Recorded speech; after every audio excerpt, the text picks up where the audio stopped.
France 24, LCP, Public Sénat présente.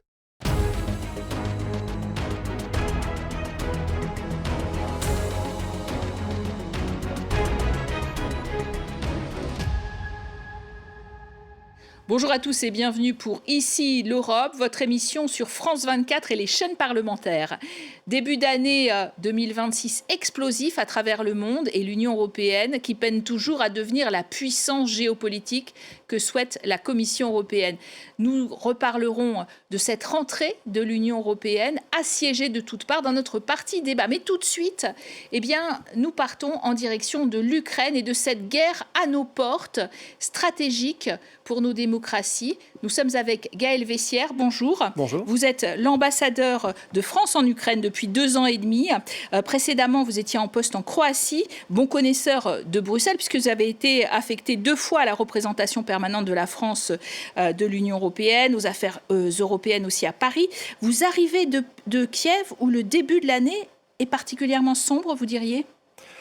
Sombre, non, mais il est difficile. Il est difficile, simplement les Ukrainiens sont extraordinairement résilients. Il est difficile parce qu'il n'y a pas beaucoup d'électricité. Il y a des coupures d'électricité pendant les 2 tiers de la journée. Et il est difficile parce qu'il y a de plus en plus de frappes russes, avec un nombre de vecteurs, c'est-à-dire de drones et de missiles, qui en tendance s'accroît. Donc c'est difficile. Mais une fois de plus, les Ukrainiens tiennent le coup, ils savent pourquoi ils se battent et ils continuent. Comme toutes les semaines, nous vous proposons tout de suite des brèves d'Europe, début d'année très mouvementé avec ces morceaux choisis. L'Europe en bref par Isabelle Romero. Après son coup de force au Venezuela, Donald Trump menace à nouveau d'annexer le Groenland, indispensable selon lui à la sécurité des États-Unis. Ces déclarations hostiles envers un territoire autonome appartenant au Danemark, donc membre de l'UE et de l'OTAN, indignent Mette Frederiksen, première ministre danoise.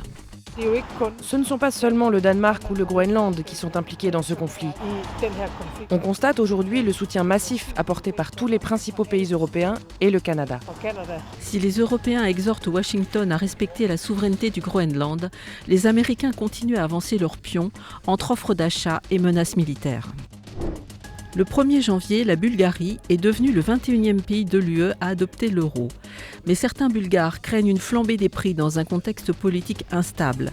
Le Premier ministre, Rosen Jeliaskov, a démissionné le 10 décembre dernier, sous la pression des manifestants. Les dirigeants espèrent pourtant que la monnaie unique va doper les échanges commerciaux de ce pays le plus pauvre de l'UE et éloigner les Bulgares de l'influence russe. Lors de la réunion de la coalition des volontaires sur l'Ukraine, les 35 pays présents et les émissaires de Donald Trump, Steve Witkoff et Jared Kushner, ont avancé sur les garanties de sécurité.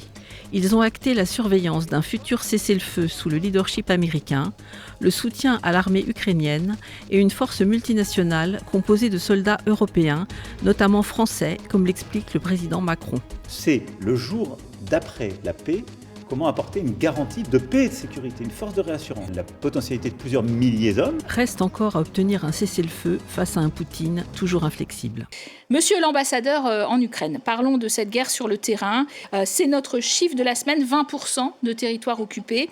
D'après les analystes du groupe Distet qui sont proches de l'armée ukrainienne, la Russie a conquis à peine 1% du territoire en 2025. Donc Vladimir Poutine prétend pourtant qu'il est en train de gagner la guerre. C'est faux, et les chiffres que vous venez de citer le montrent de façon très claire, c'est-à-dire que la Russie progresse militairement, c'est vrai, mais très lentement. Je rappelle que l'Ukraine, c'est un pays qui géographiquement est plus grand que la France. Donc effectivement, et tout ça a un coût humain exorbitant, naturellement. Donc non, l'Ukraine n'est pas en train de s'effondrer, non, le narratif russe n'est pas fondé, et non, la situation ne sera pas tellement pire, vraisemblablement, sur le plan militaire en Ukraine, dans 6 mois par rapport à ce qu'elle est maintenant. Et c'est important de le dire, parce que sinon, évidemment, ce que cherchent les autorités russes, c'est à créer une situation dans laquelle on se dirait c'est plus la peine de soutenir l'Ukraine, puisqu'ils sont en train de perdre.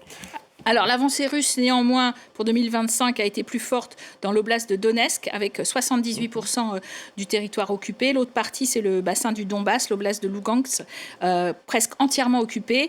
Ce qui est en jeu dans le futur plan de paix, c'est justement l'avenir de ces territoires. Alors, ce qui est en jeu, c'est l'avenir de ces territoires, c'est l'avenir de l'Ukraine. D'abord, c'est la viabilité de l'Ukraine. Et ensuite, c'est que l'Ukraine puisse être une puissance souveraine et qu'on respecte ses frontières, celles de 1991. Alors, est-ce que ça veut dire que l'Ukraine peut militairement aujourd'hui reprendre les territoires qu'elle a perdus de la Crimée en 2014, de la Crimée jusqu'à une partie du Donbass? Aujourd'hui, c'est militairement impossible. Le président Zelensky le reconnaît. Et donc lui, il est prêt à faire un accord dans lequel on arrêterait les combats et où l'Ukraine ne rechercherait pas à reprendre militairement ces territoires par la force, ces territoires qui sont ukrainiens. Les Ukrainiens considéreraient que ces territoires sont ukrainiens, ce qui sont juridiquement, c'est ce que nous, les Européens, nous reconnaissons.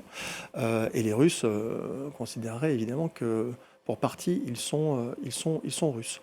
Mais on est quand même très loin de cela. Mais il y a une intense activité diplomatique en ce moment pour essayer de trouver un accord, pas forcément avec les Russes pour l'instant, mais au moins entre les Ukrainiens, les Américains et les Européens, et ensuite d'aller voir les Russes. Oui, parce que selon le président Volodymyr Zelensky, l'accord de paix est prêt à 90%, ajoutant que les 10% restants contiennent tout, en fait. Vous savez, les diplomates ont une formule, on dit toujours qu'il n'y a pas d'accord, il n'y a d'accord sur rien tant qu'il n'y a pas d'accord sur tout. Donc même si on était prêt à 99%, s'il vous manque 1%, vous n'y êtes pas. Ceci dit, il y a une vérité dans la formule du président Zelensky, je crois, y compris sur le plan diplomatique, c'est que les choses ont beaucoup progressé. Il y a des textes, c'est discuté avec les Américains de façon très approfondie, c'est discuté avec les Européens de façon très approfondie. Il y a eu des discussions à Kiev le week-end dernier, il y a des discussions à Paris le 6. Et donc, il y a des discussions intenses pour arriver à un produit, un point d'équilibre qui engagerait les Ukrainiens, les Américains, les Européens, et qu'il faut ensuite que les Russes acceptent, bien entendu. Oui, parce que Volodymyr Zelensky a parlé de garanties de sécurité solides pour une période de 15 ans prolongeable du côté des Américains. Mais pour vous, il est indispensable qu'il y ait présence européenne sur le sol ukrainien pour empêcher la Russie de réitérer une guerre s'il y a un accord de paix? Il est indispensable qu'il y ait des garanties de sécurité qui permettent aux Ukrainiens de se projeter dans le futur en se disant que les Russes les ont attaqués en 2014, qu'ils les ont attaqués en 2022, qu'ils ne les réattaqueront pas demain parce qu'il y aura suffisamment de garanties que ça n'aura pas lieu. Une façon de faire cela, c'est d'avoir une force multinationale de la coalition des volontaires, avec le soutien américain, qui soit déployée en Ukraine, dans le cadre d'un cessez-le-feu, naturellement, pas dans le cadre du conflit, dans le cadre d'un cessez-le-feu, de façon à pouvoir former l'armée ukrainienne, qui est la première garantie de sécurité, finalement, que les Russes ne peuvent pas revenir, c'est d'avoir une armée ukrainienne robuste et l'équiper, mais aussi de façon à pouvoir, par leur simple présence, jouer un rôle de dissuasion, au sens classique du terme, bien entendu. D'ailleurs, le président Macron a aussi considéré, au-delà de ces garanties de sécurité, qu'il fallait reparler à Vladimir Poutine pour que l'Europe ne soit plus exclue des négociations du plan de paix comme elle l'est actuellement. Écoutez, le président de la République avait contacté le président Poutine il y a quelques mois pour parler du nucléaire iranien. Mais ils avaient aussi parlé, à l'époque de la crise, mais ils avaient aussi parlé d'Ukraine à ce moment-là. Et bien sûr, comment en parler au président Poutine si on ne parle pas d'Ukraine?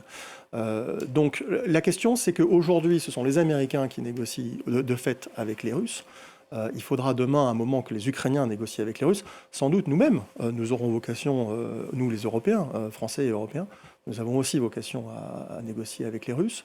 La question, c'est quand et comment et dans quelles conditions. Au dernier sommet européen, justement, on voit les Européens encore un peu divisés, puisqu'ils ne sont pas tombés d'accord pour adosser un plan de paix d'aide à l'Ukraine aux avoirs russes gelés, dans les banques essentiellement belges, mais ont dû se contenter d'un grand emprunt à 24, 103 pays membres, la Hongrie, la Slovaquie, la Tchéquie, qui refusent de rembourser cet emprunt.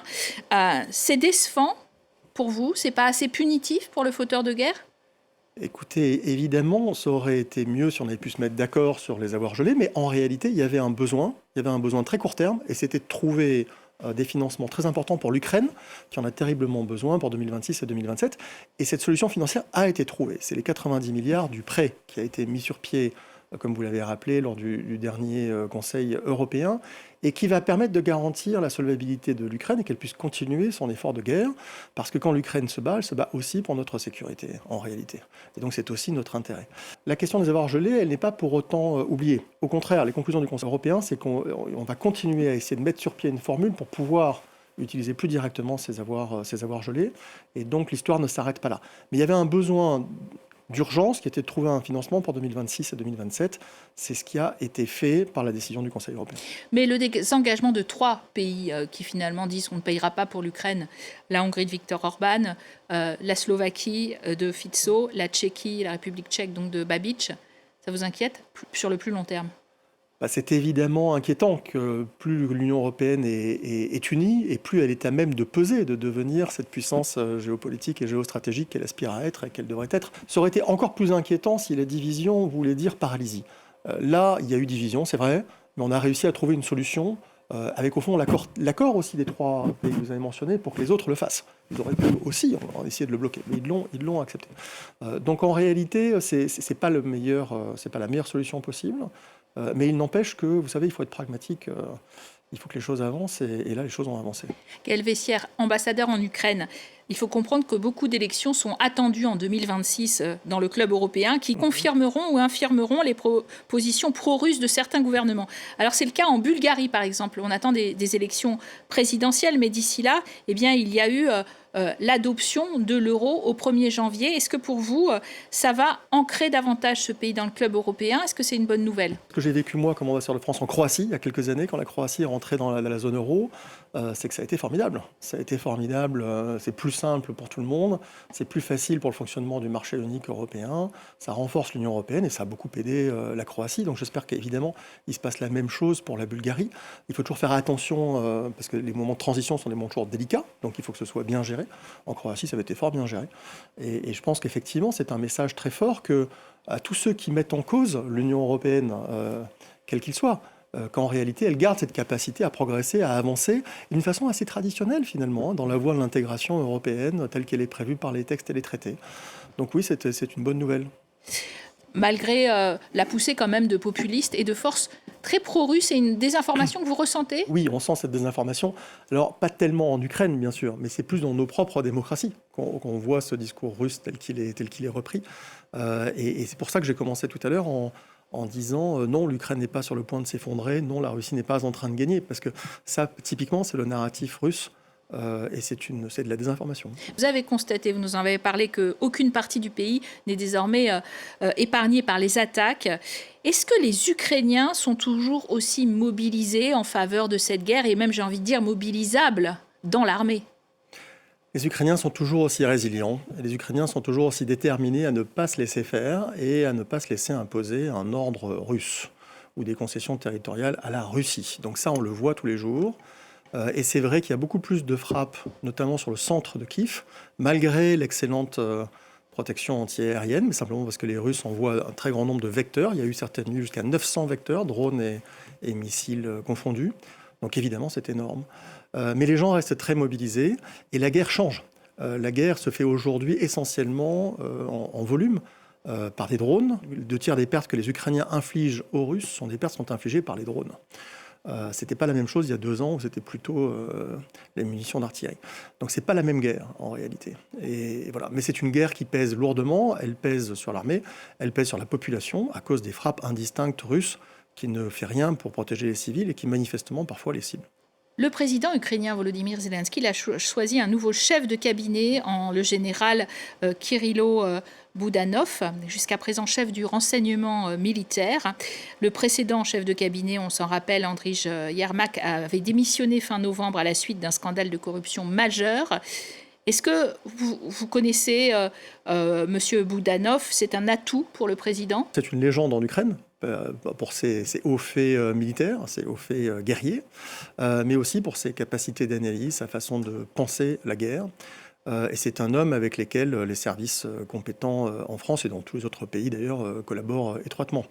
Donc il est nommé à de nouvelles fonctions qui sans doute changent un peu de nature. C'est-à-dire que la fonction de directeur de cabinet du président était jusque-là extraordinairement politique et parfois un peu politicienne. Désormais, elle sera beaucoup plus concentrée sur la gestion de la guerre, des questions de renseignement, des questions de sécurité, disons au sens large, et moins sur le travail politique, l'adoption des projets de loi et ce genre de texte. Et donc, d'une certaine façon, ça veut dire aussi un renforcement du rôle de la Première ministre, Mme Sviridenko. Et c'est un nouvel attelage, en quelque sorte. Mais est-ce que le président Zelensky n'est pas affaibli durablement par cette affaire de corruption? Est-ce qu'il représente plus une partie du problème qu'une partie de la solution en Ukraine, comme le sous-entend parfois tout simplement la Maison-Blanche? Le président Zelensky, sous son autorité, il y a eu beaucoup de progrès qui ont été faits dans la lutte contre la corruption. L'Ukraine était historiquement un pays qui malheureusement était considéré comme assez corrompu dans les classements internationaux. Il reste un problème évident de corruption dans ce pays, mais il y a beaucoup d'efforts qui sont faits, notamment grâce à l'instigation des agences anticorruption qui sont indépendantes. Je pense au NABU, au procureur indépendant anticorruption. Ça ne veut pas dire que parfois il ne peut pas y avoir tel ou tel problème. En juillet, il y a eu une crise autour d'une agence anticorruption, par exemple. Mais le président a veillé à ce que le tir soit modifié, à ce que l'indépendance de l'agence soit rétablie. L'Ukraine est sincèrement déterminée, et c'est aussi le vœu du président Zelensky, à rejoindre l'Union européenne, avec tout ce que ça veut dire comme reprise de l'acquis, reprise des normes et continuation du combat contre la corruption. Et d'une certaine façon, d'ailleurs, si on veut aller un tout petit peu plus loin, d'une part, c'est quand même assez extraordinaire un pays qui fait à la fois les réformes et la guerre. Parce que historiquement, c'est quand même plus facile quand on fait la guerre de dire on verra plus tard pour les réformes. C'est pas ce que fait l'Ukraine, elle fait les deux en même temps. Et d'autre part, le président de la République avait eu l'occasion de le dire le 1er décembre dernier, il n'y a pas de scandale de corruption en Russie. C'est ironique, il y a des scandales de corruption en Russie. Bien entendu, mais personne ne le sait parce que le système n'est pas organisé pour les... L'intervention américaine au Venezuela, monsieur l'ambassadeur, en rupture avec le droit international, est-ce que ça n'est pas une mauvaise nouvelle pour les Européens et l'Ukraine qui tentent de faire respecter ce droit international? Alors moi, je suis évidemment ambassadeur de France en Ukraine. Du point de vue ukrainien, du point de vue de la guerre entre la Russie et l'Ukraine, à la fois ça met en porte-à-faux la Russie, ceci dit, parce que le grand allié du Venezuela, de l'ancien président Maduro, Nicolas Maduro, et dans son régime corrompu, son grand allié c'était la Russie. Et donc la Russie est assez embêtée, parce qu'il faut à la fois qu'elle défende au moins nominalement son allié, en même temps sans essayer de trop braquer le président Trump. En même temps, on voit bien que toute action qui est faite en dehors des règles du droit international, pour le coup, n'est pas bonne pour ceux qui sont attachés au respect du droit international et des règles, et que donc, de ce point de vue-là, structurellement, c'est pas forcément une bonne nouvelle, ni pour nous, ni pour l'Ukraine. Vous avez peut-être vu le président Zelensky s'en est tiré par une boutade, en fait, en disant, mais finalement, si je comprends bien, il s'agissait pour les États-Unis d'arrêter un dictateur, c'est très bien qu'il ne s'arrête pas là, il y a d'autres dictateurs à arrêter, voilà. Merci à vous d'avoir été notre invité aujourd'hui, Gaël Bessières. Vous retrouvez tout de suite Thibaut Hénoch et David Delos pour notre débat de la rentrée. Qui veut la peau de l'Union européenne? C'est le débat tout de suite.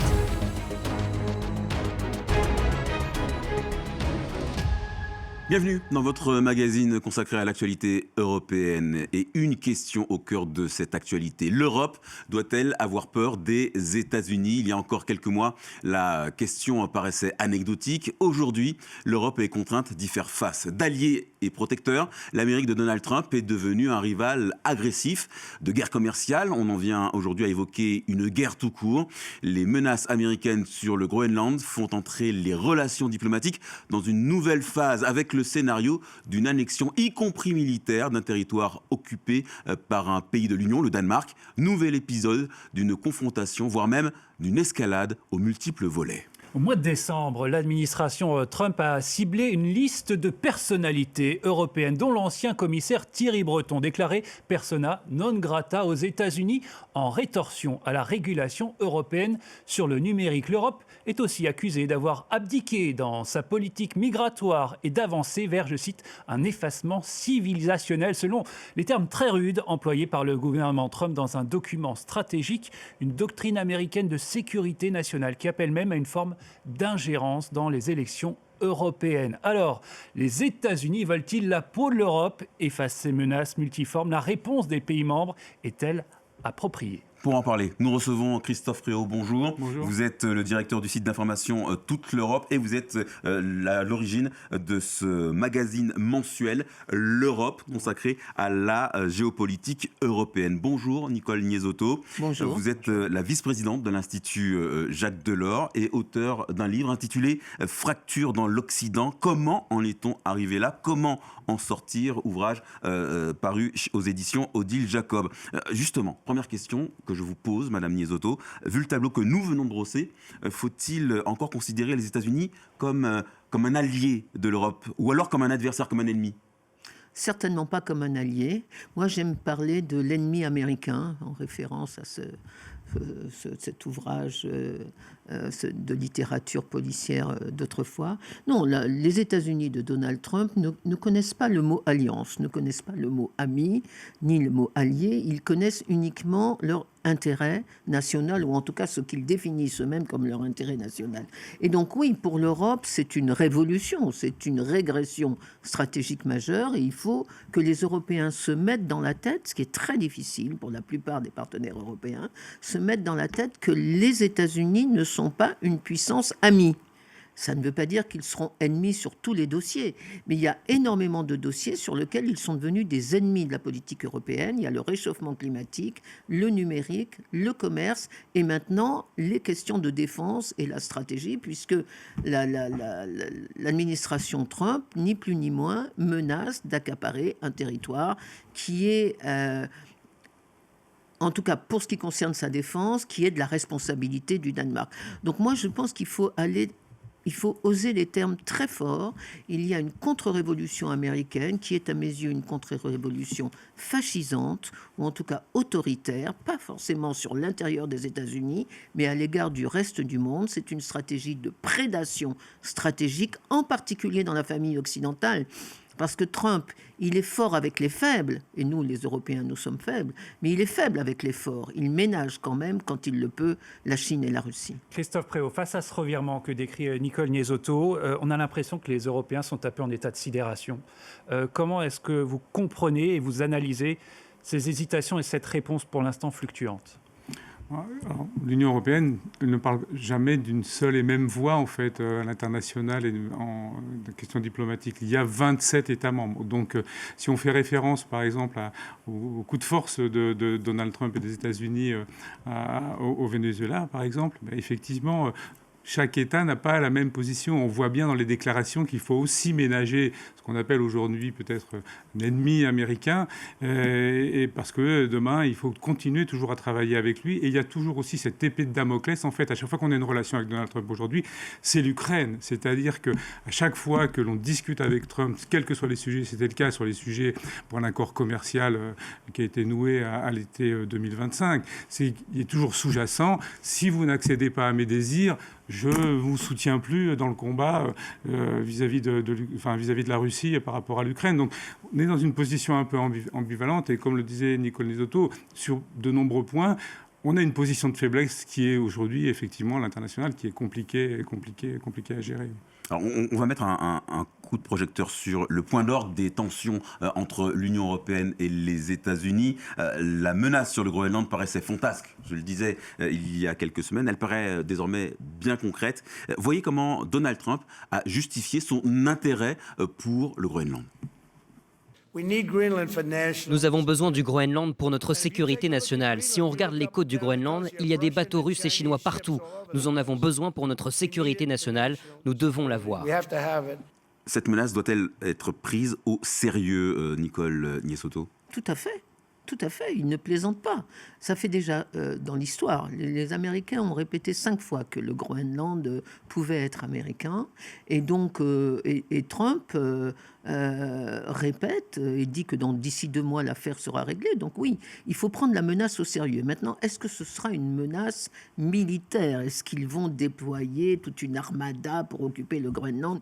Je ne crois pas. Ils ont déjà une base militaire officielle sur le territoire du Groenland. Vous ne croyez pas à une intervention militaire sur le Groenland? Enfin, pas tout de suite. Moi, je pense que les Américains vont essayer d'abord la voie commerciale. Les Groenlandais ont un statut très particulier vis-à-vis du Danemark. Ils sont totalement autonomes sur tout, sauf sur la défense et la sécurité, dont la responsabilité revient au Royaume du Danemark. Mais pour tout le reste, ils sont souverains. Et donc, Donald Trump peut essayer d'abord de leur proposer un accord d'exploitation de leurs minerais, parce qu'il n'y a que ça qui l'intéresse, c'est les richesses du sous-sol. Il peut leur proposer un accord. Et c'est pour ça que moi, si j'étais patronne de l'Union européenne, ma première réaction serait de dire aux Groenlandais, tout ce que Trump vous propose, nous on multiplie par 2 et on propose mieux. Autrement dit, de prendre au mot, il va faire peut-être une enchère sur le Groenland, on réenchérit et on garde le Groenland pour nous. Maintenant, la menace militaire, ça ne peut être qu'une deuxième étape. Si jamais tout est impossible sur le plan commercial ou un deal économique, à ce moment-là, Il n'a pas besoin d'une intervention militaire, il a des forces sur place. À titre dissuasif, envoyer des troupes, par exemple, la France l'a proposé au Danemark, ce serait une idée ? Moi, je pense que ce serait un bon message, à condition que la France ne soit pas toute seule. Il faudrait que les grands pays de l'Union européenne, en particulier ceux qui sont très motivés sur la défense de l'Ukraine, ceux qui sont membres de la coalition éventuelle qui un jour appliquerait un plan de paix en Ukraine, que ces pays-là disent la même chose. Nous, le Danemark, c'est pas un pays étranger, c'est une partie de nous-mêmes, et donc nous allons défendre une partie de nous-mêmes. Christophe Préau, là aussi sur ce dossier groenlandais, on a entendu des voix discordantes au sein des 27. Certains sont très alarmistes, par exemple la première ministre du Danemark, on a entendu. Emmanuel Macron, lui, a dit qu'il considérait ce scénario improbable. Pourquoi de tels écarts là aussi d'appréciation ? D'abord, le Danemark, évidemment, il est le premier concerné. Donc, ça me semble logique que Mette Frederiksen, première ministre danoise, s'inquiète fortement. Si on fait juste une petite comparaison, il y a 56 000 habitants au Groenland. L'armée d'active américaine, c'est 1,3 million de militaires. Donc déjà, ne serait-ce que ce niveau-là.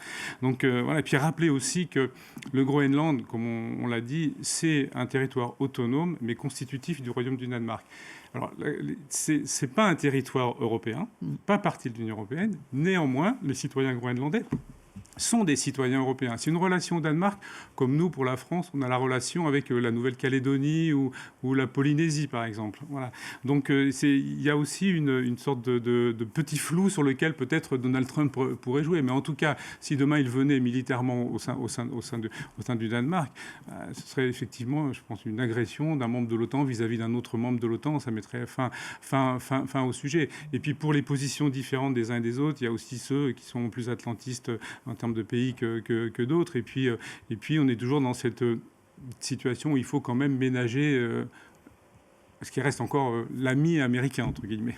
Je voudrais qu'on écoute justement ces Groenlandais. Vous le disiez, Christophe Préau, ils sont 56 000, 57 000. 85% d'entre eux rejettent l'idée de passer sous pavillon américain. Écoutez. Je trouve les propos de Trump inacceptables.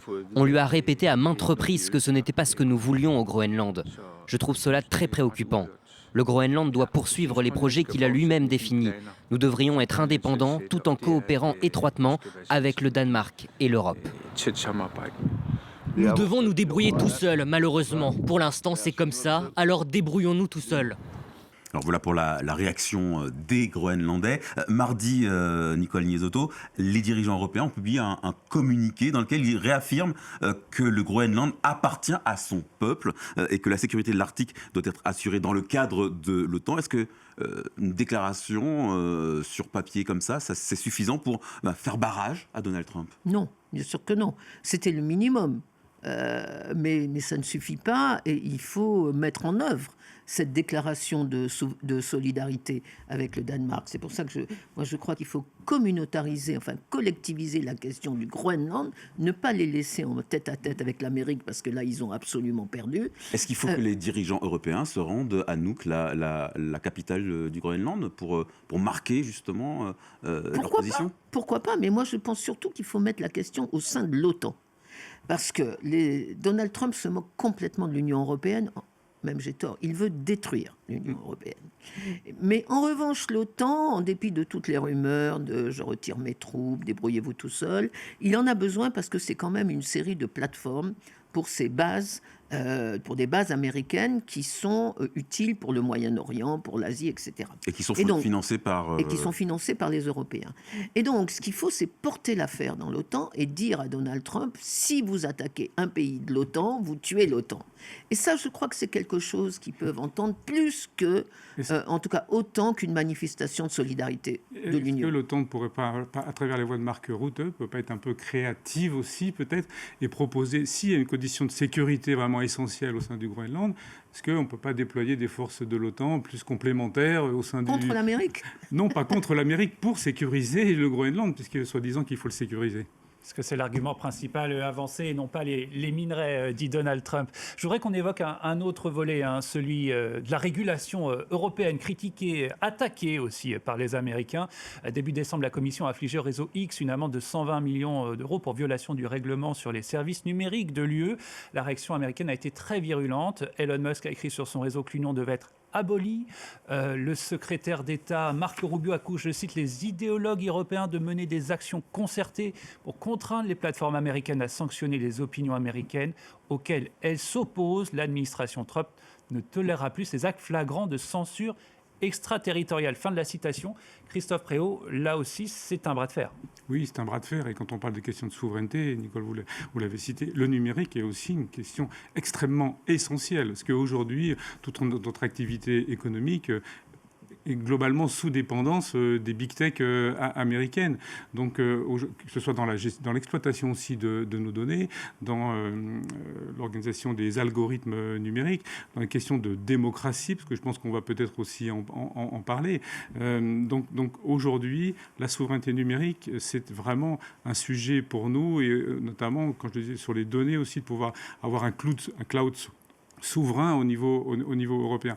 Pour Donald Trump et Elon Musk, l'Union européenne et la régulation numérique, c'est l'empêcheur de tourner en rond. L'empêcheur de tourner en rond dans le développement économique, justement, de cette armada numérique, et puis aussi dans les idées, dans le déploiement des idées. Et on l'a vu, nous, dans des élections municipales au mois de mars, il est sûr qu'il y aura de l'ingérence étrangère à travers les réseaux et à travers Twitter, comme on l'a vu en Allemagne, où le réseau X a favorisé la mise en avant de messages pour l'AfD. Donc la question du numérique, elle est extrêmement essentielle. Pour moi, aussi essentielle que la question militaire. Dans ce contexte, Nicole Niesotto, est-ce qu'il faut parler d'une remise en cause, voire d'un éclatement du modèle européen ? C'est ce que veut l'administration Trump. Il suffit de lire la stratégie nationale de sécurité dont on va peut-être parler. Publiée le 5 décembre par l'administration américaine. Oui, parce que Trump, c'est pas un grand stratège, c'est pas quelqu'un qui a des grandes idées, c'est quelqu'un qui, au contraire, a des idées très simples, qui est convaincu que pris isolément, les États européens, c'est des petits États, même soi-disant la France, grande puissance, c'est pour ça qu'il n'arrête pas de se moquer d'Emmanuel Macron, mais que collectivement, s'ils sont dans l'Union européenne, les Européens peuvent être potentiellement puissants, et en particulier potentiellement puissants par leur capacité à réguler un certain nombre de technologies nouvelles, dont le numérique. Et donc, son objectif, c'est pas simplement de ne pas respecter les lois numériques proposées notamment par Thierry Breton. Son objectif, c'est de casser l'Union européenne comme machine de puissance collective des Européens. Il préfère des Européens, 27 pays européens séparés. Ça a toujours été d'ailleurs la politique américaine, d'empêcher l'Europe de devenir une bilatéralisme puissance. plutôt que le multilatéralisme. Et donc, voilà, il veut casser l'Union européenne, mais surtout, je crois qu'il y a... Ce qui est très important dans cette affaire numérique, c'est le renversement de l'argumentaire. L'argumentaire de Donald Trump, c'est d'accuser les Européens de censure, et donc d'être des traîtres au principe de liberté, qui est le principe de base de la démocratie. Et donc, c'est au nom de soi-disant la liberté d'expression qu'il veut casser le contrôle européen. Ce qu'il fait semblant de ne pas comprendre, c'est que dans les démocraties, le contrôle, il est collectif. C'est la société collectivement qui contrôle les libertés des autres. Ce que lui veut, c'est que dans son régime autoritaire, c'est un seul homme, Trump, qui contrôle la liberté. C'est pour ça que je pense que cette affaire du numérique est plus importante que l'affaire du Groenland, parce que ce que Trump veut vraiment, c'est aider au développement en Europe des partis d'extrême droite pour justement avoir une Europe aussi alignée sur les valeurs américaines et non pas sur les valeurs démocratiques. Christophe Préau, le mot de la fin, l'année 2026 va être celle de tous les dangers. L'Union européenne va devoir faire donc attention à ses frontières et à ce qui se passe dans ses urnes. Dans les urnes, sûrement dans des élections aussi importantes en avril en Hongrie, où Viktor Orban n'est plus vraiment trop en position de force. Et ce sera aussi important de scruter ce qui va se passer en Hongrie, et aussi la potentielle ingérence étrangère sur la question des réseaux. Bon, on suivra tout ça avec vous. Et puis, depuis le Parlement européen, merci David. Merci Thibault. Merci à tous et bonne suite de programme sur nos chaînes.